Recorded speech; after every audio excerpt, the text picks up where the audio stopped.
ask you the same thing. ఇప్పుడు this after this whatever changes happened, so చాలా కొత్త directors and new producers all have come, na?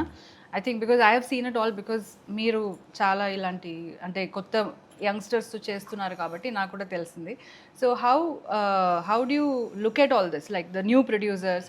ఎందుకంటే మీరు production wise కూడా చాలా చూసారు, అమ్మగారు చేశారు, సో కృష్ణ గారితో you have done lot of work. So ఈ production direction how it has changed as you select the roles? అంటే ఒకటేంటంటే ఒక 10 yearsకి ఒక జనరేషన్ గ్యాప్ వస్తుంది. ఈ 10 yearsలో ఏమవుతుందంటే కొంతమంది పాత వాళ్ళు వెళ్ళిపోతారు, కొత్త వాళ్ళు వస్తారు, కొంతమంది ఉన్నవాళ్ళు ఇంకా ఎదుగుతారు. ఈ మార్పులన్నీ కూడా ఆడియన్స్ పల్స్ పట్టి వెళ్తుంది.